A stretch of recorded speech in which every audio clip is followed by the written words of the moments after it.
Bueno, vamos a meditar en esta palabra. 3:15. Capítulo 3, versículo 15, que a la letra dice: todo aquel que aborrece a su hermano es homicida, y sabéis que ningún homicida tiene vida eterna permanente en él. Amén. Amén, amén. Siéntese, por favor. Así, amén. El que aborrece a su hermano es homicida, y ningún homicida tiene vida eterna en sí mismo. Amén. Bien, quiero meditar con ustedes esta mañana una palabra que tal vez sea no muy escuchada o no muy conocida, pero que es importante también saberlo. Siempre he sido,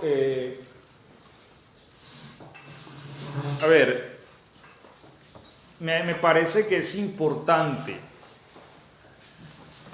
en la iglesia enseñar la militancia. Yo he sido persona que siempre se ha preocupado por enseñar la militancia en la iglesia, es decir, el conflicto, a luchar, a pelear. La Biblia dice que cuando los hijos de Israel entraron a la tierra, Dios no echó a algunos enemigos porque Él quería que los hijos de Israel aprendieran a pelear. Y en el Nuevo Testamento recordemos que estas cosas son figuras y sombras para nosotros. Pablo habló de las armas de nuestra milicia. Pablo habló de que nuestra lucha no es contra carne y sangre. Pablo habló de el conflicto y la guerra. Él dijo que no ignoramos las maquinaciones de nuestro adversario. Pablo fue un hombre de milicia. Y aunque hay muchos cristianos que no aceptan esto, se lo digo desde la base de mi experiencia, porque el hecho de uno querer presentar siempre también la esfera del conflicto de la iglesia como ejército me ha suscitado también conflicto a mí, ¿sí? Entre ellos de muchos hermanos, porque hay hermanos que ellos no aceptan, inclusive predicadores y líderes de la iglesia, que no aceptan que haya un conflicto espiritual. Ellos sostienen pues que Cristo ya venció todo y que ya el cristiano no tiene que hacer absolutamente nada, ya todo está vencido. Sin embargo, desde una esfera dimensional eso es cierto, pero en la esfera humana esa victoria hay que establecerla. Es decir, amén. Cristo ya consiguió todos los efectos legales de nuestra victoria, pero el cristiano tiene que hacer la suya. Cada cristiano tiene que conquistar su propia vida en Cristo. Cada cristiano tiene que ganar sus propias batallas. Y hay batallas que tenemos que luchar como iglesia, es decir, unidos, juntos. Gloria a Dios. De lo contrario no lo vamos a lograr. Por esto, Pablo habló de la guerra. Y él dijo, nuestro conflicto no es contra seres humanos, sino contra entes espirituales, y los estructuró según su nivel de gobierno. Pablo mismo dice que él luchó contra fieras en Éfeso. Y uno dice, bueno, pero ¿contra qué fieras? Yo no veo que Pablo lo hayan echado a los leones o a los tigres. ¿A qué fieras se refería? Bueno, en Éfeso sabíamos que había una entidad espiritual muy fuerte llamada Diana de los Efesios, ¿sí? Allí él se enfrentó a fuerzas espirituales muy fuertes. De hecho, el historiador Josefo, él describe en cierta ocasión que Juan estuvo viviendo en Éfeso y que en cierta ocasión fue al templo de Artemisa e impuso las manos sobre esta imagen y se partió en dos. Y el cristianismo prosperó allí, según estos historiadores, por más de 200 años. De manera que había una fuerza espiritual que gobernaba la esfera de la ciudad de Éfeso, a la cual Pablo se refiere como fieras. ¿Sí? La Biblia es un libro espiritual 100%. La teología ha querido estructurar la Biblia como algo poético, en fin, pero la Biblia es 100% espiritual. ¿Sí? Por eso la Biblia hay que entenderla espiritualmente. De allí donde la teología también nos limita. Me explico. ¿Qué es en sí la teología? La teología es el hombre estudiando a Dios. ¿Sí? La ciencia que estudia a Dios, sus atributos, prerrogativas. Pero la pregunta mía es, ¿puede el hombre estudiar a Dios? Si Cristo le dijo a Pedro, bienaventurado Pedro porque no te lo reveló carne ni sangre. Por eso la teología es tan ramificada. Hay corrientes teológicas, unos creen que es así, otros creen que es así. Porque a Dios no se le puede comprender sobre la base teológica. ¿Sí? En fin, podríamos hablar mucho en relación a la teología, pero la Biblia no es un libro teológico, la Biblia es un libro espiritual. Y el que se acerca a él o a ella debe hacerlo con su espíritu. Y allí podrá entender lo que para otros tal vez está velado. Bueno, en esta ocasión vamos a hablar entonces, hice esta introducción para que nos contextualicemos sobre qué esfera vamos a hablar. En esta ocasión del conflicto espiritual que vive el creyente. El creyente es atacado de diversas formas y maneras para derribar su fe y su confianza en Dios y hacerlo desertar de su fe, de su oración, de su firmeza.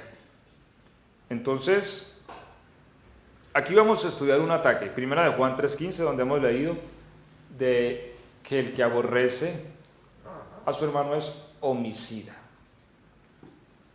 Ahora, si nosotros nos vamos a las definiciones, una cosa es aborrecer, otra cosa es matar, ¿cierto? Son dos cosas distintas. Sin embargo, la palabra nos enseña que el que aborrece es homicida. Homicida. Bueno, y uno puede preguntarse allí, pero ¿cómo funciona esto? ¿Por qué el hecho de que una persona aborrezca? Porque si nos vamos a la práctica, hay gente que aborrece a otro, pero que si lo pudieran matar no lo harían, porque no tienen la capacidad de asesinar, ¿sí? Aunque aborrecen. Entonces uno dice, bueno, ¿por qué aquí en la palabra el aborrecer lo nivelan al mismo homicidio? ¿Qué función espiritual hay allí que ocurre esto? Bueno, para entender esto hay que entender ciertas bases. Y estos temas siempre va a haber que estarlos reiterando porque cada vez van llegando personas nuevas a la congregación. ¿Qué es lo que ocurre? Que las personas cuando llegan a la iglesia tienen una cosmovisión de la iglesia como que esto es muy lindo y aquí todos somos hermanos y nos amamos profundamente, y aunque eso es lo que Dios busca, en la práctica no es del todo así, ¿cierto? Amén. Nos vamos a encontrar dentro de la misma iglesia a veces con la traición, a veces con la difamación y con muchas cosas que el diablo a veces también inyecta. Entonces muchas personas se decepcionan y retroceden y dicen, no, pues si esto es así, entonces ¿para qué estoy acá? Bueno, una de las cosas que nos dice la Biblia, y vamos a verla en 2 de Corintios 11:26. ¿Quién lo puede leer, por favor? Segunda carta a los Corintios.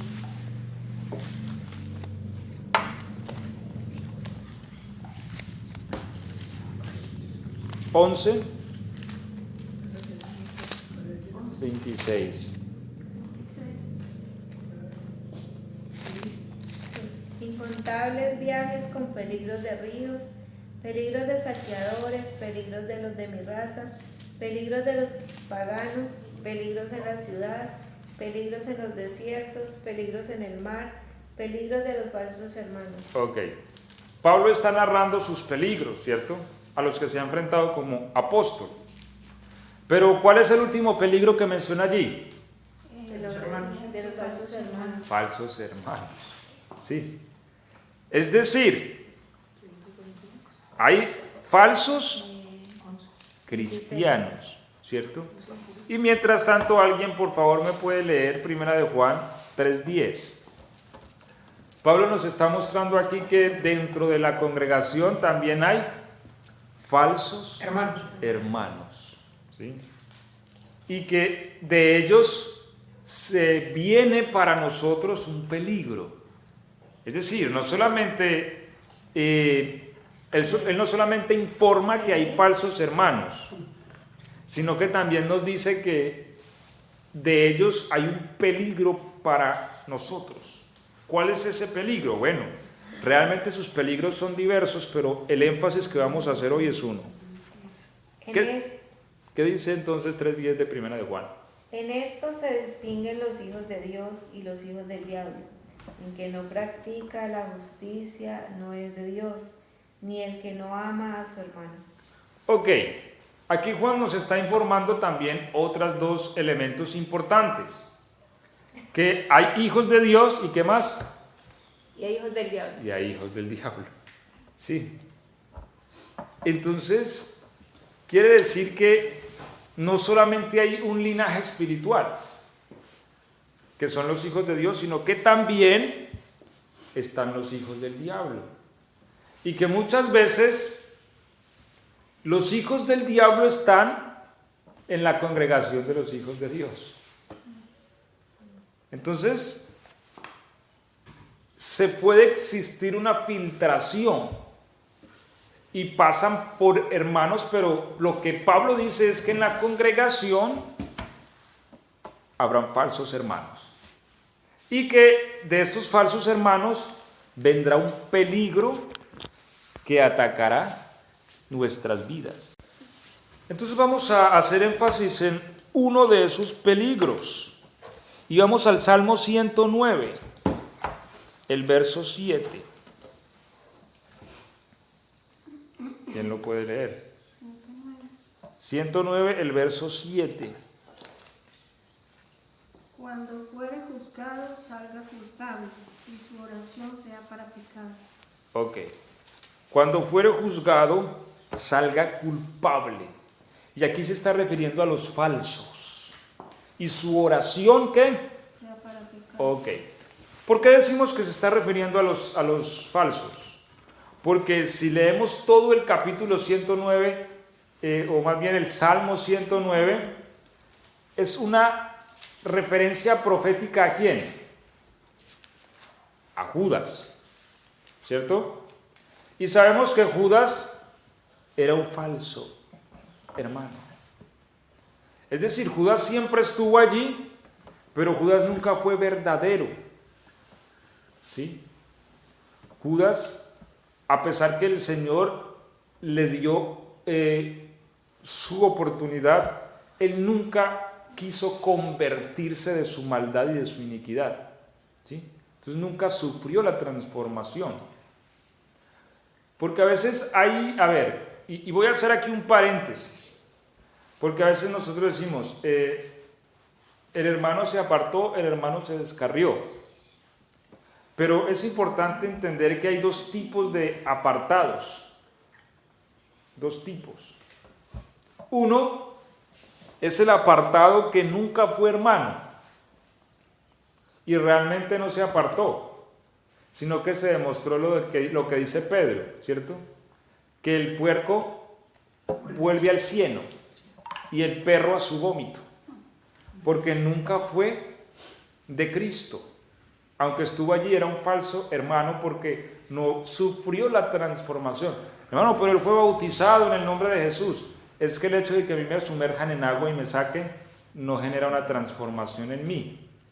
Es decir, el acto en sí mismo no puede transformar. El acto es una expresión de la transformación que ya produjo la fe. Amén. ¿Sí me hago entender? Entonces la persona se va y nunca más le interesa el evangelio, y va y es que esos evangélicos, y cuando estaba allá me iba peor. ¿Sí? El cristiano que se aparta, que es hijo, que sí ha sido transformado y que es nuestro hermano, se aparta, pero él nunca alcanza la felicidad en el mundo. Es decir, él nunca se siente bien. Él se siente en peligro todo el tiempo. Si él se va a tomar una cerveza, un licor, o se va a ir a la cantina a emborracharse, él se siente mal. Él siente que no está haciendo algo indebido. Cuando está pecando, siente temor de que va a venir el Señor y se va a quedar. ¿Sí? Es decir, él no vive tranquilo, porque dentro de él se estableció una vida que protesta a lo que él está haciendo. Entonces esa persona en algún momento tiene que, como el hijo pródigo, decir: volveré a la casa de mi padre. ¿Por qué? Porque es hijo.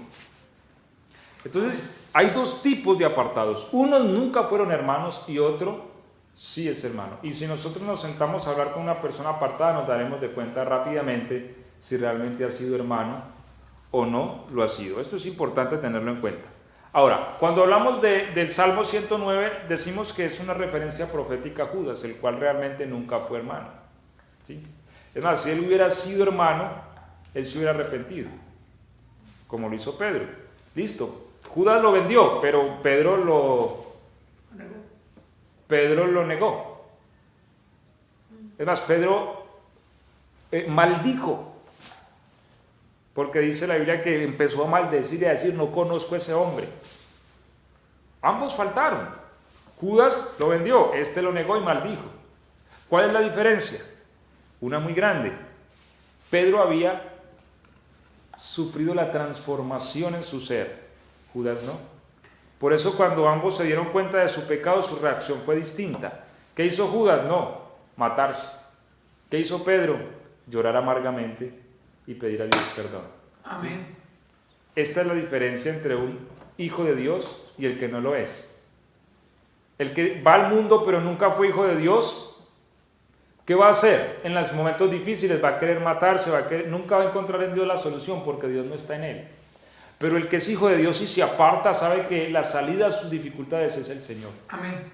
¿Sí? Esta es la grande diferencia.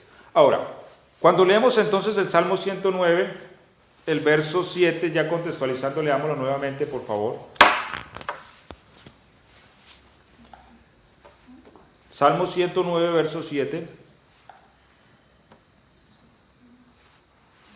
Cuando lo juzguen, que salga condenado, que su propia defensa lo condene y que su vida sea corta y otro ocupe su cargo. Lo voy a leer en la traducción viviente. Dice: cuando llegue el momento de juzgar su caso, que lo declaren culpable. Tomen como pecado sus oraciones. Ok. Entonces aquí vamos a entrar en el principio que yo quiero enseñarles esta mañana. Uno, los falsos hermanos también oran. ¿Sí? Porque mire que aquí se está refiriendo a alguien que es falso, pero ora, mire. Tomen como pecado sus oraciones. ¿Sí? Oran. O sea, los falsos hermanos oran. Pero ¿cuál es la diferencia de la oración del uno y del otro? Que la oración de los falsos hermanos es para pecado. Su oración es para pecado. ¿Y cómo así? ¿Por qué? Bueno, eso vamos a hablarlo. Pero primero vamos a leer Lucas 9:55.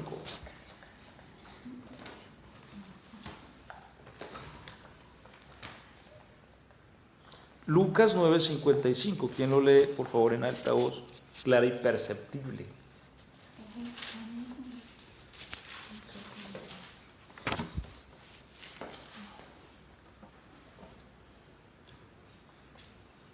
Lucas 9:55.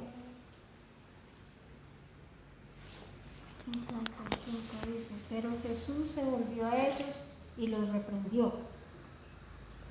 9:55, lea el 54 por favor. 54 dice, cuando Santiago y Juan vieron eso, le dijeron a Jesús, Señor, ¿quieres que hagamos bajar fuego del cielo para que los consuma? 55 Pero Jesús se volvió a ellos y los reprendió. y el 56. Así que se siguieron de largo hacia otro pueblo. Hasta ahí. Ok. Vamos a leer. ¿En qué versión está leyendo? Este es en la nueva traducción viviente. Ok, leámoslo en la Reina Valera, por favor. Nuevamente, el 54 y el 55. En alta voz y perceptible. Evangelio de San Lucas, en capítulo 9, versículo 54. Viendo esto, sus discípulos Jacobo y Juan dijeron, Señor, ¿quieres que mandemos que descienda fuego del cielo como hizo Elías y los consuma? Versículo 55. Entonces volviéndose él, los reprendió diciendo, vosotros no sabéis de qué espíritu sois. Versículo 56. Hasta ahí nomás, por favor. Amén. Y el énfasis que quiero hacer aquí es esta respuesta que les da el Señor. Ustedes no saben de qué espíritu son. ¿Sí? Sois. Y también dice, porque el Hijo del Hombre... A los mismos apóstoles, ¿no? a los mismos discípulos. ¿Sí? Entonces, contextualicemos el suceso. El Señor envía a algunos de sus discípulos a Samaria para que le preparasen el camino, porque él iba a llegar a Samaria. Sin embargo, sabemos que los samaritanos han tenido su disociación con los judíos, ¿cierto? Así que como los samaritanos se dieron cuenta que Jesús iba a Jerusalén, no lo recibieron. Dijeron, no, aquí no queremos que llegue. Juan entonces le dice al Señor, Señor, no nos recibieron. Hacemos como Elías, que mandó que cayera fuego y los quemara a todos. ¿Sí? Entonces él se sentía como que ya podía hacer que cayera fuego y todo, ¿no? Sin embargo, el Señor lo exhorta y lo reprende. Y lo reprende, le dice, ustedes no saben de qué espíritu son. ¿Sí? ¿Por qué? Porque el Hijo del Hombre vino para ganar las almas, no para perderlas. De allí donde hay oraciones que se hacen en diversos espíritus. Es decir, la oración es un principio espiritual. ¿Sí me hago entender? La oración es un canal, meramente. La pregunta es, ¿en qué espíritu oro yo? La Biblia dice, orando en el Espíritu. ¿En qué espíritu? En el Espíritu Santo, ¿cierto? En el Espíritu regenerado. Porque aquí vemos que, como hemos venido hablando, hay falsos hermanos. Y estos falsos hermanos oran, pero sus oraciones son halladas para pecado. Vamos a desenmarañar esto. ¿Cómo así? Vamos a desarmar esto, ¿sí? ¿Por qué sus oraciones son halladas para pecado? Ok, entonces hay un espíritu diferente en su oración. Y aquí les va una pregunta. ¿Ustedes creen que solamente los cristianos oran? Obviamente no, ¿cierto? Muchas más personas oran. La pregunta es, ¿a quién oran? Por ejemplo, los brujos oran, ¿cierto? Los satanistas ayunan y presentan sus oraciones a Satanás.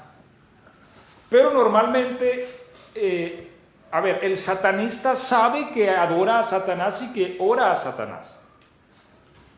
El brujo normalmente no. Muchas de las áreas de la brujería está velada. Y ellos emiten su oración a ciertas deidades, a los ángeles o a veces a Dios, según ellos. Pero su oración no va a Dios. Su oración va dirigida a otras entidades. ¿Por qué?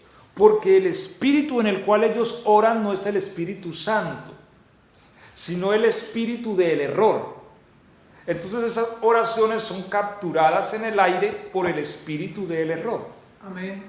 Ahora, esto es importante y aquí vamos a entrar en leyes espirituales. ¿Sí? Hay leyes que el Señor mismo ha establecido que operan en el mundo espiritual. ¿Sí? Recordemos que todo funciona sobre leyes. Todo gobierno funciona sobre leyes. De lo contrario, no se puede gobernar sin ley. Entonces, Cristo dijo, a ver, vamos a leer Mateo 7:8, en fuerte voz, clara y perceptible. Mateo 7:8.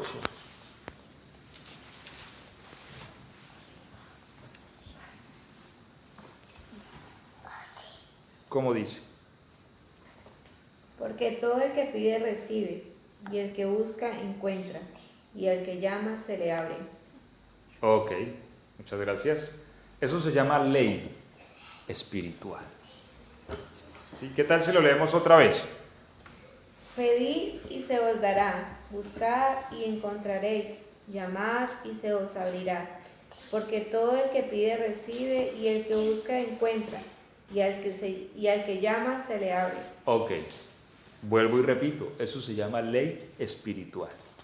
¿Qué quiere decir una ley? ¿Cómo así ley? ¿Qué es ley? Bueno, les voy a explicar esto para que entendamos el asunto y nos quede totalmente claro. Una ley es algo que opera aquí, en la China, y como dicen los abuelos, y en la Conchinchina. ¿Cierto? Por ejemplo, conocemos la ley gravitacional, ¿cierto? ¿Qué es la ley gravitacional? O la ley de la gravedad. La ley de la gravedad es una aceleración que sufren los cuerpos en el espacio. Y en nuestro planeta es una aceleración hacia el centro de este. Ahora, la gravedad es una ley, ¿sí? Al ser una ley, opera en Colombia, en Argentina, en Perú, en Venezuela, en China, en Japón, en Estados Unidos y en cualquier país del mundo. Dígame, ¿en qué país flotamos? En ningún país se flota, ¿cierto? ¿Por qué? Porque es una ley que opera aquí y allí. Entonces, cuando hablamos de ley, es una operatividad general. Cuando la Biblia dice el que pide se le da, el que llama se le abre, es una ley que opera no solamente en el mundo espiritual de la luz, sino que al ser ley, y grabémonos esto lo he repetido varias veces, pero si lo grabamos vamos a empezar a comprender la operatividad del mundo espiritual y cómo enfrentarnos a él. Una ley espiritual opera en la luz y en las tinieblas, porque es ley. ¿Sí? Yo les he dicho esto y se los reitero, y les pongo el ejemplo, y de eso vamos a hablar en alguna ocasión. La imposición de las manos, eso es una ley, es un principio de transferencia, y se puede usar en la luz o en las tinieblas. Es decir, un hombre lleno del poder de Dios puede transferir ese poder a otro cristiano mediante la imposición de manos. Un brujo de alto nivel puede transferir espíritus a otro brujo mediante la imposición de manos. Es una ley. ¿Sí me hago entender? Entonces, una ley tiene operatividad en diversas esferas. Entonces, pedid y se os dará. Llamad y ¿qué? Volvámoslo a leer.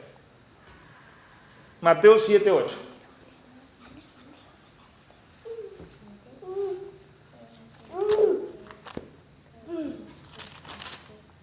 Mateo 7:8. Porque todo aquel que pide recibe, y el que busca halla, y el que llama se le abre. Ok, les voy a poner un ejemplo espiritual. ¿Quiénes de ustedes conocen la tabla Ouija? La tabla Ouija es un instrumento, pero es un instrumento que no tiene que estar hechizado, que tiene que estar conjurado, no. Es más, uno puede hacer una tabla ouija con una cartulina, una hoja de cuaderno, hacerla. ¿Cuál es la magia entonces de la tabla ouija? ¿Qué respondemos a eso? Invocación. La ley espiritual. ¿Qué dice la ley? Que el que llama. Claro, entonces cuando la persona entra a jugar la tabla ouija, la hace inicialmente apelando a una ley espiritual. Y se tiene que hacer con una pregunta. ¿Estás ahí? ¿Qué es eso? Llamar. ¿Sí? Entonces cuando uno llama, activa una ley espiritual. ¿Y qué dice la ley espiritual? Que el que llama, ¿qué? Entonces se abre un portal espiritual para que los espíritus que están en otra dimensión se conecten con el que llamó. No, yo estaba jugando, que se movió la mesa y se cayeron los platos. Yo estaba jugando. Ellos no van a preguntar si estaba jugando o no estaba jugando. Ellos van a decir, activaste una ley espiritual. Y hemos venido. ¿Sí? Porque es ley. ¿Sí me voy a entender con el concepto de ley? Amén. Así funciona entonces la ley dentro del mundo de los espíritus. Por eso dice el Señor, invócame en la angustia. Yo te libraré y tú me honrarás. Porque llamamos al cielo. Y cuando llamamos, activamos una ley y se abre una puerta para salvarnos. Pero vuelvo y reitero, al ser ley, opera aquí y opera allí. Entonces, la oración es una ley. ¿Sí? El que pide, se le da. Eso es oración. Nosotros oramos y pedimos. ¿Qué pedimos? Pedimos nuestras peticiones, nuestras necesidades, pedimos que venga tu reino, que se haga tu voluntad, ¿cierto? El que pide se le da, es ley. Pero ¿quién va a dar a esa oración? ¿Quién va a responder a esa oración? Eso depende. El espíritu en el cual se omita esa oración, se emita esa oración. ¿Ya hago entender? Ahora, los espíritus del mal necesitan la oración para ellos poder actuar. ¿Por qué? Volvemos al mismo punto, por ley. Porque la ley dice que el que pide se le da. Ellos no pueden matar a Raimundo y todo el mundo si alguien no pide que lo haga. ¿Sí? ¿Por qué el Señor Jesús nos dice, cuando oréis digan, venga tu reino? Porque para que el reino de Dios venga hay que pedirlo. Es ley. ¿Me hago entender? Hay cosas que Dios quiere hacer en nuestra vida, pero no las hace. ¿Por qué? Porque no hay quien las pida. ¿Sí me hago entender? Claro, hasta ahí. Amén. Por eso la oración tiene un valor tan especial, porque la oración trae la voluntad de Dios a la tierra. Si no hay quien ore, así Dios quiera hacerlo, no hay la posibilidad. ¿Por qué? Porque el ser humano no está activando una ley. Pidan y se les dará. En el tiempo de Daniel, ¿Sí? Daniel recordó esa ley o esa promesa que había y la reclamó, ¿no? Claro, pese a que estaba escrito. Estaba escrito que la cautividad duraría 70 años. Él pudo haber dicho, no, ya se cumplieron, entonces Dios tiene que liberarnos. No, él fue y buscó, dice que entristeció su alma, y buscó a Dios en oración. ¿Por qué? Porque apeló a la ley. Pidan y se les dará. ¿Sí? Dios ya había manifestado lo que quería hacer, liberar al pueblo después de 70 años, pero él tuvo que orar. Elías se le dijo que iba a llover después de 3 años y medio, ¿cierto? Pero cuando llegó el tiempo, ¿qué pasó? Elías tuvo que orar, ¿cierto? Entonces, para que venga el reino de Dios a la tierra hay que orar, hay que pedirlo. Por eso dice, cuando oréis, decid, venga tu reino. Y también Apocalipsis dice, el que oye, diga, ven. Entonces hay que pedir. Esta operatividad funciona para todos. Si los espíritus del mal quieren operar y quieren actuar en la esfera humana, ellos requieren que alguien pida que se haga. Por eso la Biblia habla también de los ministros del diablo, ministros de Satanás. ¿Por qué? Porque le ministran a él. Sus oraciones a los satanistas los obligan a orar. Y son ayunos súper extensos, ¿sí? Porque las fuerzas del mal requieren de esa oración, porque la ley dice: pidan y se les dará. El brujo, cuando le traen la foto de la persona y cuando le traen el pedazo de ropa o lo que sea, ¿sí?, lo une allí, conjura el muñeco, lo pone en el altar, pero él tiene que orar. Él tiene que establecer, y a esto se le llama decretos, tiene que establecer una petición a los espíritus, para que los espíritus entren a actuar, ¿sí?, y para que rastreen esa persona y la ataquen. Sin esta oración, sin esta petición, sin estas velas que están encendidas delante del altar, los demonios no podrían actuar. Ellos necesitan de esta petición y oración. Y entonces vamos ahora sí a desembocar en el tema que hemos venido hablando. Que nos enseña la palabra que aborrece a su hermano es homicida. ¿Sí? Y sabemos que ningún homicida tiene vida eterna en sí mismo. Es decir, que este hermano al que se está refiriendo Juan es un falso hermano. ¿Sí? ¿Y por qué es homicida cuando lo aborrece? Porque cuando él lo aborrece, entonces empieza a orar, como vimos en el Salmo 109, que él ora. ¿Pero qué ora? Ora contra el hermano verdadero. El problema es que el espíritu que opera en el falso hermano no es el espíritu de Dios. Es un espíritu diferente, así como el Señor exhortó a los discípulos: ustedes no saben de qué espíritu son. ¿Por qué? Porque hay espíritu de muerte. Satanás obra bajo la esfera de la muerte, Cristo bajo la esfera de la vida. Entonces, cuando el que es falso, que no tiene al espíritu del Señor, ora contra el hermano por su odio que tiene hacia él lo hace en un espíritu de muerte. Es decir, su oración subirá, pero su oración no va dirigida a Dios. Va dirigida hacia espíritus que la capturan y obran sobre esa oración para ejecutarla. Y por eso un cristiano puede sufrir.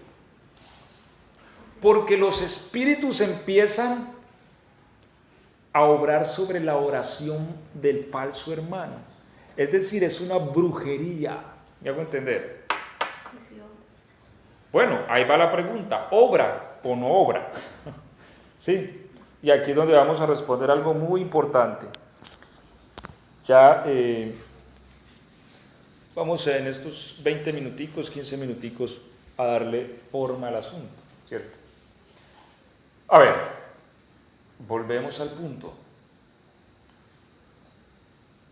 Si un falso hermano empieza a orar contra un cristiano, que sea destruido, Señor, repréndelo, Señor, arruínalo, porque así se oran los falsos hermanos. ¿Sí? Córtalo. ¿Sí? Y claro, se empiezan a administrar fuerzas espirituales y el cristiano empieza a sufrir esos daños. ¿Por qué? Porque está ministrando demonios y él cree que está orando supuestamente a Dios, pero él está orando a otro Señor, al que gobierna su espíritu. ¿Qué es lo que pasa? Que si este falso hermano tiene un espíritu tan intenso que ora 3, 4, 5, 6 horas, pero nuestra oración son 10 minutos, 5 minutos al día, nos levantamos y le decimos: Señor, gracias por este amén. Sí. Y esa es la oración nuestra cada día. Quiere decir que nuestro posicionamiento espiritual es débil. Y eso lo van a aprovechar los espíritus. Porque aquí hay que aclarar algo. Y ha sido como una controversia dentro del mundo cristiano. Y es, ¿un cristiano puede llegarle a la brujería, sí o no? Y ha habido mucha controversia en eso. Unos dicen no, otros dicen que sí. Pero la respuesta real a esto es sí y no. ¿Cómo así? ¿Sí? Depende de la esfera espiritual en la cual se haya posicionado el cristiano. Lo digo porque yo conozco cristianos que sé que son cristianos, no son falsos, son cristianos, que han sido atacados por la brujería. Conozco un hermano, ¿sí? Un hermano muy querido, pero el hermanito se empezó a debilitar en las cosas del Señor, al punto que escasamente se congregaba. Y él le empezó de un momento a otro a crecer el estómago, a crecer el estómago. Y no era que estaba comiendo más de la cuenta, no, porque al punto ya estaba extraño, ¿sí? Como si fuese a explotar. Él mismo me lo contaba a mí. Y él dice que empezó a buscar al Señor y a orar, y a orar, y a orar. Y en su oración el Señor le reveló que lo estaban atacando con hechicería. Y le mostró los lugares en su casa donde estaban los muñecos. Debajo del lavadero, en el techo, ¿sí? Estaban los muñecos y las figuritas que las tenían conjuradas y con las que le estaban haciendo hechicería. Y él me contaba que el Señor le dijo que eliminara eso, lo quemara. ¿Sí? Él pidió perdón al Señor, entró en su actividad como hijo de Dios y el Señor lo liberó de ese ataque. Entonces, la pregunta no es si a un cristiano puede o no puede afectarlo una hechicería. La pregunta es, ¿en qué posición espiritual estoy yo? ¿Sí? Porque si el hechicero y el brujo están orando 4, 5, 6 horas diarias y mi oración es una oración que escasamente tarda 5 o 10 minutos al día, ¿cómo voy a contrarrestar yo un ataque de esos? O sea, la ley que opera en mí es más débil. Yo estoy pidiendo, pero bajo una cantidad de poder muy débil. Mientras que el otro está pidiendo también bajo otra ley, una ley espiritual oscura, entonces está dándole fuerza a los espíritus para que ataquen. Pero cuando el cristiano se fortalece en Dios, y vamos al Salmo 109 y vamos a mirar cómo David enfrentó este ataque, que es donde hemos estado leyendo, Salmo 109, ¿cierto? Leímos en el verso 7.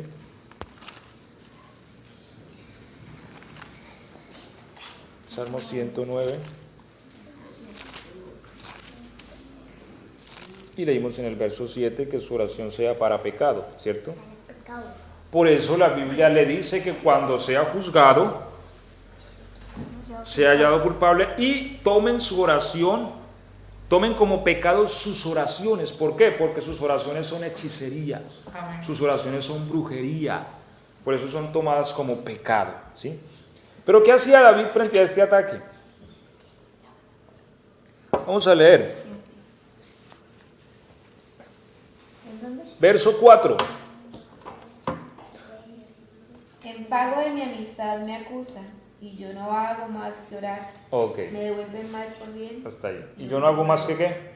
Orar. ¿Cómo dice allí en la Reina Valera? En pago de mi amor me han sido adversarios, mas yo oraba. Amén. ¿Cómo empezó entonces David a enfrentar este ataque? Orando. Sí. Sí, mira cómo se enfrentan las fuerzas del mal. Amén. ¿Por qué? Porque volvemos al mismo punto. La ley. La ley espiritual opera en ambas esferas. Entonces, como hay una oración aquí dirigida en un espíritu de muerte y administrada por espíritus de muerte, el salmista lo que dice es que él empieza a enfrentar esto orando a Dios, ¿cierto?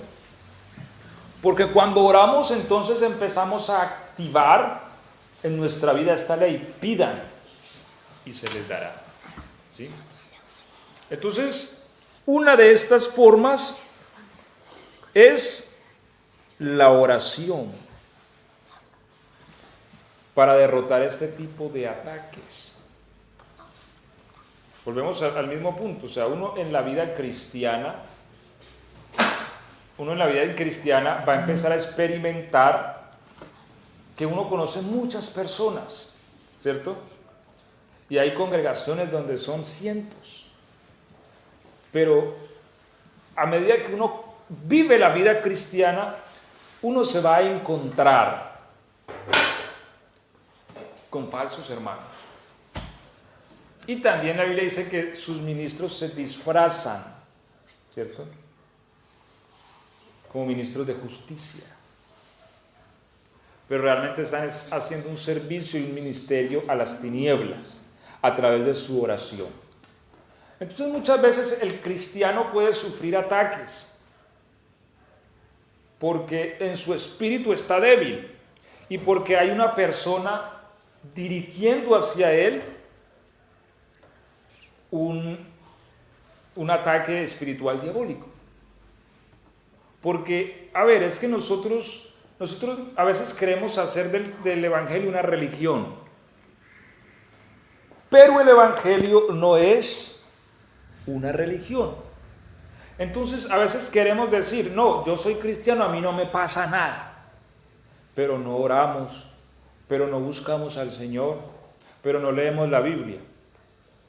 Entonces caemos en el error de los judíos, porque ellos decían: templo de Jehová es este, templo de Jehová es este. Y ellos creían que porque era el templo de Jehová no les iba a pasar nada, pero viviendo una vida que a Dios no le agradaba. ¿Qué pasó entonces? Pues con templo y todo cayeron y fueron llevados cautivos. Porque ellos ponían su confianza en el templo, pero viviendo de una manera que no agradaba a Dios. Así que Dios lo que hace, bueno, se van cautivos y el templo lo hace trizas, porque no es el templo, es el que vive en el templo. ¿Sí? Entonces muchas veces el cristiano quiere usar el título de cristiano como que es que porque soy cristiano soy indestructible y nada me puede hacer daño, pero omitiendo a veces la justicia, omitiendo la ley, omitiendo la búsqueda necesaria al Señor, omitiendo la necesidad de la oración. Un cristiano así no puede creerse tan invulnerable, ¿cierto? Porque es muy posible que va a ser dañado en alguna área. Entonces, nosotros a veces, y ya empezando ya para concluir, ¿sí?, empezando la conclusión, nosotros debemos entender que estamos en un conflicto. Porque a veces, yo no sé si es por eso que muchos cristianos quieren negarse a la idea de que están en un conflicto, porque tienen miedo al conflicto, tienen miedo a la retaliación. Pero cuando nosotros vivimos según la palabra, la Biblia dice que no hay arma forjada que pueda hacernos daño. No hay. O sea, cuando un cristiano observa la palabra para vivir en ella, no hay demonio que le pueda hacer daño. Porque es que se está bajo una jurisdicción de ley que lo protege y lo posiciona. Por eso les decía, la respuesta a que un cristiano pueda ser atacado con brujería es sí y es no. Es sí si está en una condición inapropiada y es no si está posicionado donde debe de estar.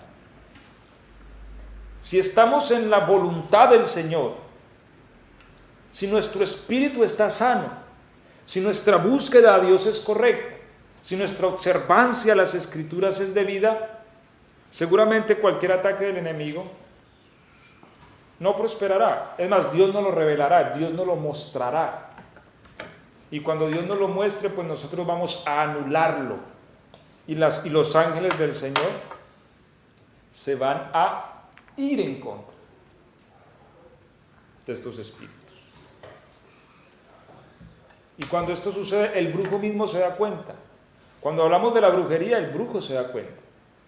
Porque una de las razones que manifiesta el brujo que el poder de sus espíritus fue contrarrestado es cuando las velas de su altar se apagan. ¿Sí? Y saben que por eso un brujo que conoce el arte de la brujería y la ciencia no va a atacar a un cristiano que sea verdadero cristiano. ¿Sabe por qué? Porque los demonios tienen una ley, es que si ellos los envían a atacar a alguien y fracasan, se vienen a atacar al que los envió. Entonces un brujo inteligente que sabe que un cristiano es cristiano verdadero y fiel, no lo ataca. Porque él sabe que ese ataque que él envía, esos demonios se van a volver contra él. Claro, sí. Entonces ellos no lo hacen.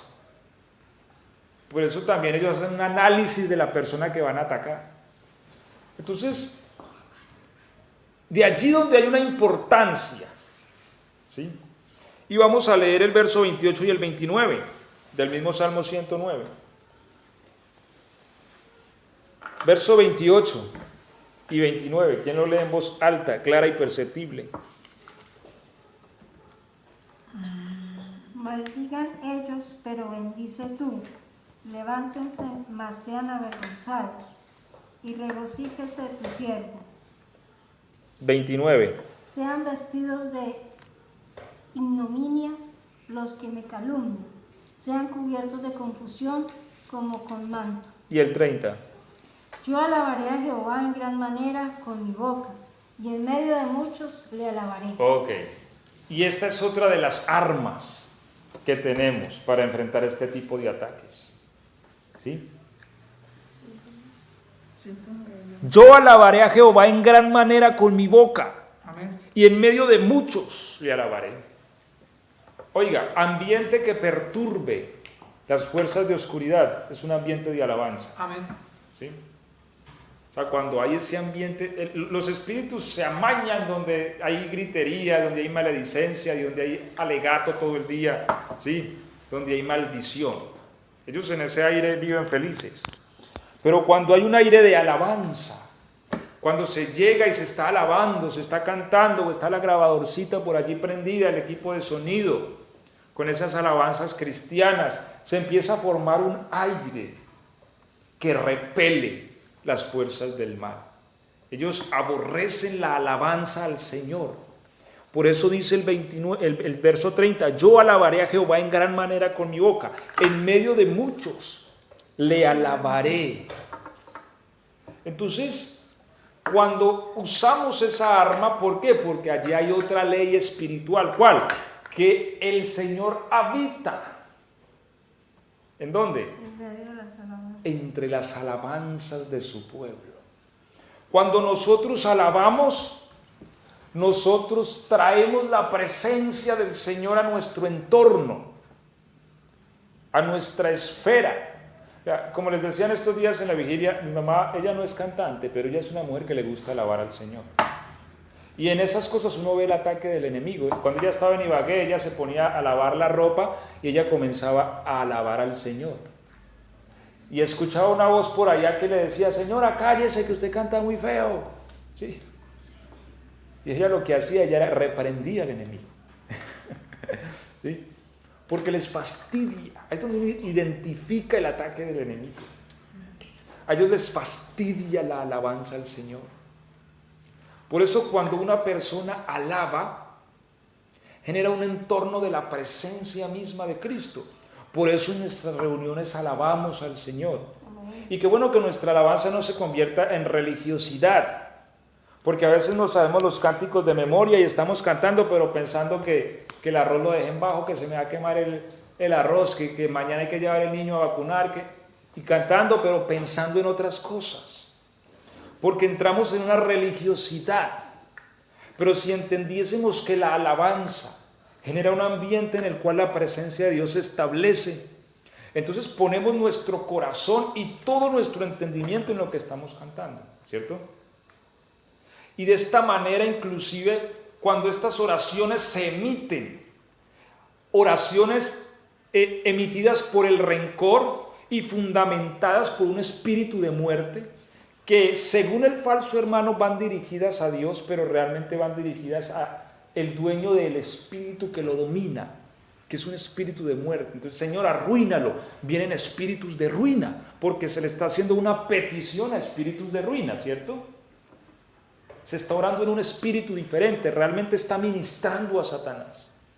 Y estos espíritus de ruina se vienen, pero cuando el cristiano sabe que él debe de orar, que es una de sus armas también para enfrentar a las tinieblas, cuando el cristiano genera un ambiente de alabanza en su casa, en su hogar, claro, los espíritus llegan y hay un repelente, ¿cierto? Y entonces empezamos a orar en guerra, y cuando estamos en esa esfera el Señor nos revela lo que está ocurriendo, y por eso es que a veces tenemos sueños como que vienen perros contra nosotros, como que vienen murciélagos o tipos de espíritu, y cuando somos entendidos entonces vemos que nos están atacando de esta manera. Y el Salmo 26, el Salmo 109, el verso 26 dice: ayúdame, Jehová Dios mío, sálvame conforme a tu misericordia. ¿Y qué va a pedir entonces el que ora? Dice: y entiendan que esta es tu mano, que tú, Jehová, has hecho esto. Maldigan ellos, pero bendice tú. Levántate, mas sean avergonzados, y regocíjese tu siervo. Sean vestidos de ignominia los que me calumnian, sean cubiertos de confusión como un manto. Y en esta oración es donde viene la ministración de los ángeles. Cuando oramos a Dios, entonces los ángeles del Señor entran a contrarrestar todo este ataque, y estos espíritus son cubiertos de confusión como con un manto. Y somos liberados de este tipo de ataques. Si no desarrollamos la milicia, de lo que les hablaba al principio, si no desarrollamos como cristianos nuestra militancia, porque somos un ejército sobre la tierra, entonces vamos a sufrir estos ataques. Y muchas, escuchen, no voy a decir todas porque no son todas, pero muchas veces la ruina, la extrema escasez, la escasez continua, que nosotros a veces decimos que es una prueba del Señor, muchas veces son ataques del enemigo a los que Él nos ha sujetado. Porque sí, es verdad, el Señor nos prueba, pero es que, hermano, ¿cuánto lleva usted en esa situación, hermano? 20 años, 30 años, ¿no? O sea, es más que una prueba, es una condición a la que está sujeto, a lo que lo sujetó el enemigo. Por eso el Señor, cuando fue a sanar a esta mujer, dijo: ustedes, si se les va un animal en el pozo en día de reposo, lo sacan. Y Él dice: ¿cómo yo no voy a liberar a esta mujer que está atada por el diablo 18 años? Sí, mire, era una mujer, era del pueblo del Señor, porque era hija de Abraham. Pues ella también es hija de Abraham, dijo el Señor. ¿Cómo no la voy a liberar? La encorvada. Entonces, mire, ella hubiera podido decir: no, esto es una prueba que el Señor me puso. No, el Señor dijo: Satanás la tiene atada durante 18 años. Nosotros somos cristianos, el Señor nos ha dado autoridad para enfrentar las fuerzas del mal y nos ha dado conocimiento. Nosotros tenemos que ejecutarlo y ponerlo en práctica para omitir todo este tipo de ataques. Vamos a orar y vamos a terminar aquí. Vamos a darle gracias a nuestro Señor.